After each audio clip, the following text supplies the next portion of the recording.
We might just get hit with the Rico. Me Millie. Cause we in the field with them bird like we play for the Eagles. I'm on probation, so let me not talk what's illegal. Switch it up. Today I woke up with my drinker, she rich as a beetle. For my teachers that said I won't.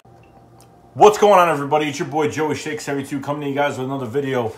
I want to kind of go over some key points to this offense going into 2018 season, and I want to go over wide receiver because wide receiver used to be a really weak spot on this team long ago. You have an improved wide receiver core. Now, I understand some of these guys didn't have the big numbers that everybody was waiting for. Now, I know we didn't have a 1,000-yard receiver. I know we didn't really have, the guy.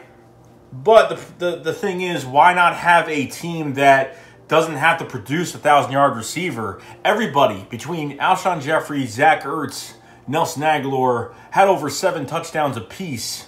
And that's great because everybody's putting in the work. Everybody's getting open. Everybody is really working really hard to, be successful, with the year and do what they have to do to get past any defense that gets in front of them.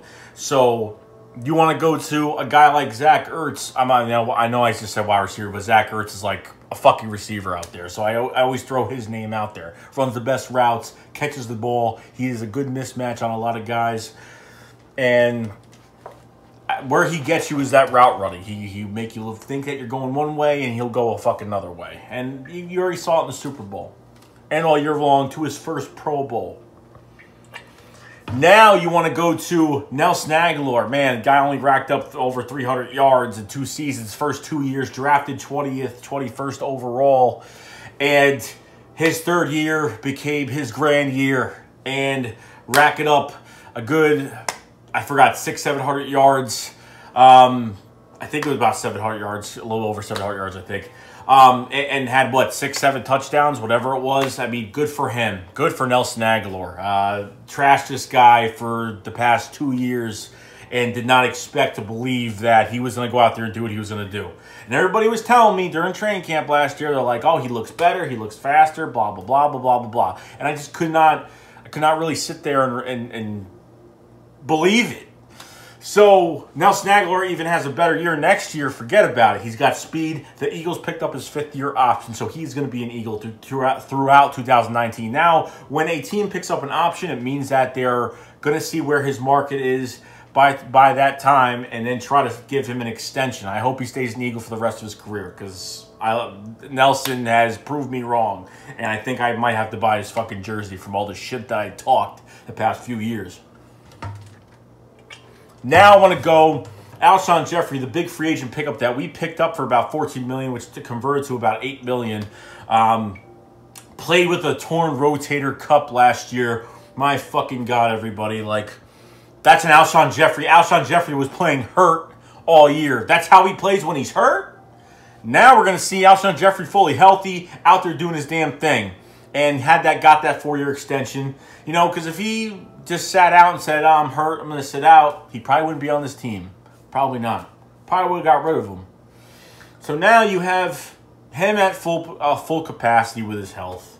Nelson Agholor trying to even have a better year. Zach Ertz out there with a good group of tight ends that could really work together, that could be deadly, not only in the red zone, but in open space, because we have on this offense speed, size, and a whole bunch of endurance.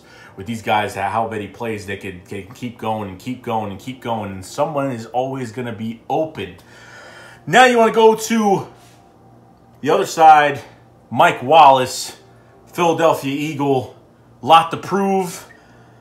He wants to be on a contending team, a team that is going to make it to the top. And Carson Wentz, being that quarterback that Mike Wallace loves, 99% of his decision was because of Carson Wentz. And not only are you going to get a deep threat with Mike Wallace, but you're going to get a guy that's going to get open very easily in the middle on slant passes, quick throws, very easily. He scored about, 2 touchdowns on slant passes last year, and a few deep balls were very nice last year from Joe Flacco, even though he played like shit all year. Mike Wallace, one of my favorite additions on this team. He could have signed with a bunch of teams. He probably could have signed very fucking quick. I think he took his time. He wanted to wait out free agency to see what teams really needed what choices did he really have, and he picked the right team. Now, Torrey Smith, fucking love you, brother. God bless in Carolina, except when you play us, of course.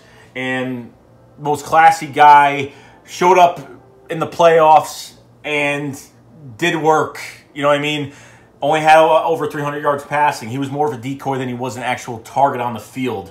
But with Mike Wallace here now, a lot more can happen. You got speed. You just have so much speed and size. You have everything you want in this offense. So who would not want to play with this offense, okay?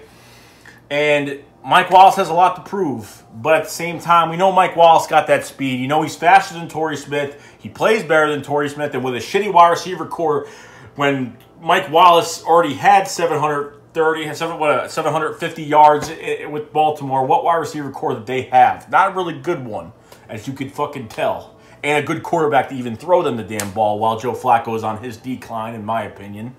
So there is a lot going for this team. And with these receivers, not only the starters, but you got to take a look at these other guys that are behind those starters. Matt Collins, okay, 4th, 5th round pick, whatever he was last year. Matt Collins had made some plays, and every time he gets his chance on the field, he always makes the plays. He always makes plays all the time. He's quick. He's got his engine does not stop. Whenever he gets in, he makes his chances worth. Every chance he gets, he makes a play. Okay, he triggered the Jordan Matthews trade. After he stiffed on those two guys in that Green Bay game and that preseason last year, they automatically said, we're doing this trade. And that's what pretty much put the cherry on top of the cake. So that's where you get with that. And to be behind Matt Collins, everyone was thinking that maybe he would start this year, but right now he's not. But if guys need a breather, if he needs to go in and go in there, if someone got hurt and he would go in there, I would be 100% comfortable with it. But depth is great at wide receiver, and we've never been so good at wide receiver in a long time. It's been a while, guys. So not even only Matt Collins, but now you got Marcus Wheaton, the ex-Steeler, okay? The ex-Chicago Bear, ex-Steeler.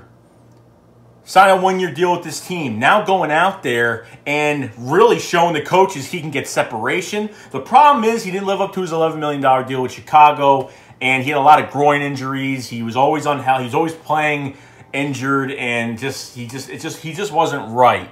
It was a lingering groin injury that kept him out most of the year.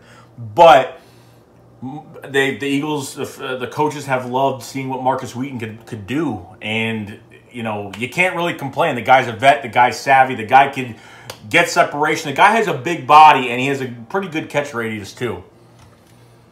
So, to have a backup like that, you really can't complain. Now, another guy that we already talked about earlier, you know, probably a month or two ago, Greg Ward is another guy. He's been on this practice squad for a few years now.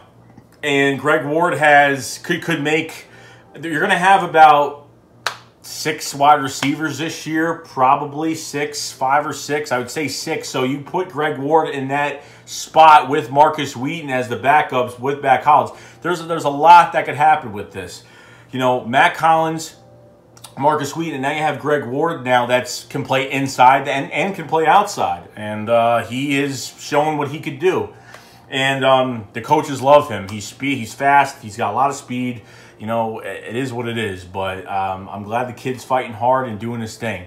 So you think about the other guys. You got Rashard Davis as a wide receiver. You know, he's not going to be he's not showing too much. They're showing good things, but nothing that's going to really say, oh, he's starting material. No, Rashard Davis is not. Shelton Gibson is definitely not. I mean, he's doing a lot better, but I don't know where Shelton Gibson will have a fit on this team. I mean, it would be nice if he could be our deep threat. It would have been fucking nice. But unfortunately, last year was a really bad dip in his rookie year. Could not catch the ball in individual drills. Was running horrible routes. You know, he was just in a Cali, California. All you did over there was shotgun throw it fucking deep, and that was it. Now you have to get the terminology, and you have to run the specific routes, and you have to learn more things. And Sheldon Gibson has improved. Don't get me wrong. This year he has, but it's not going to be enough with all his competition that's in front of him. So that's where I go with that. So I kind of just want to talk about the wide receivers and just kind of get you a little glimpse on that and what kind of position that we're in right now. We're in a very, very good position, guys. So really keep your heads up with this wide receiver position, because we have two quarterbacks that could throw the fucking ball, that could do a lot of things. Not only two quarterbacks that could play, but one being a Super Bowl MVP and one being the postseason MVP, the regular season MVP. And not even just that. You got two guys. Nick Foles could change the whole offense with this RPO system, and then having Carson Wentz doing his thing, extending plays, doing his thing. So it's all great, good and dandy. So that's all I really got to say, guys. So Shake Squad up, Fly Go Sly.